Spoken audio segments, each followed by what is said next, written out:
Salut à tous, Ducati a enfin dévoilé son nouveau trail routier, la Multistrada V4, et le moins qu'on puisse dire, c'est qu'avec son moteur, le V4 Gran Turismo, elle se dote de performances absolument inédites. Ah, je vous l'ai pas dit, mais abonnez-vous et activez les notifications pour être prévenu quand une nouvelle vidéo est publiée, parce qu'il va y avoir du lourd dans les jours, voire les semaines à venir, je vous préviens tout de suite. C'est donc hier soir à 19 h que Ducati a dévoilé la 4e génération de la Multistrada qui, mine de rien, s'est vendue à plus de 110 000 exemplaires en 18 ans.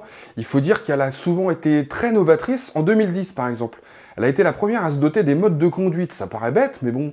Et en 2015, bim, première fois qu'une moto était équipée d'une distribution variable selon Ducati. Et là, elle passe au V4, et ça va envoyer du bois, puisque ce bloc de 1158 cm3 hyper léger, moins de 68 kg quand même, bien qu'assagi par rapport à une Panigale V4 bien sûr, est capable de développer 170 chevaux à 10 500 tours minute et 125 Nm de couple à 8 750 tours minute. Et comme avec certains moteurs du groupe Volkswagen, Audi est peut-être derrière, les cylindres arrière se coupent quand la moto est au ralenti. Il n'y a plus que les 2 cylindres avant qui maintiennent le moteur en état de fonctionnement. C'est bien pour la consommation et pour la température dans les bouchons. Et oui, ça veut dire que 2 cylindres seront plus sollicités que les 2 autres.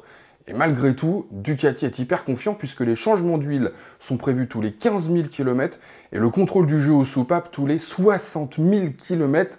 Selon Ducati, c'est inédit, aucune moto en production ne va aussi loin. Bam, ça annonce. Bon, pour les fans d'Apollo 13, rassurez-vous, il va y avoir de la techno. L'IMU embarqué, c'est une sorte de grosse puce super intelligente qui va gérer l'ABS en courbe, l'anti-wheeling, le traction control, l'aide au démarrage en pente, la suspension pilotée, Skyhook.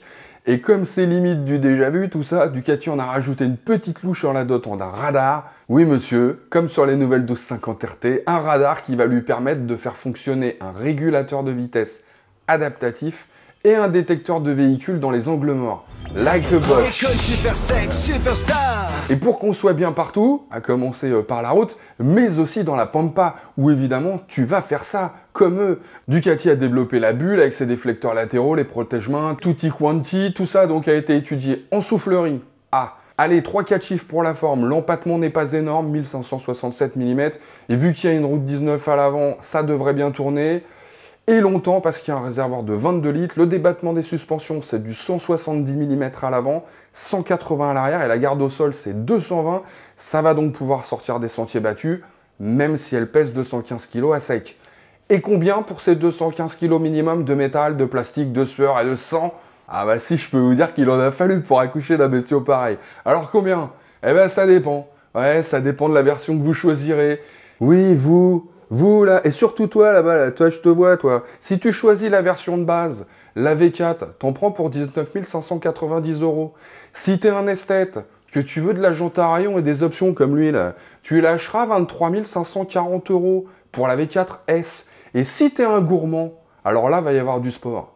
Du V4S Sport, avec son pack performance de série, son garde-boue avant carbone et son échappement à Krapovic.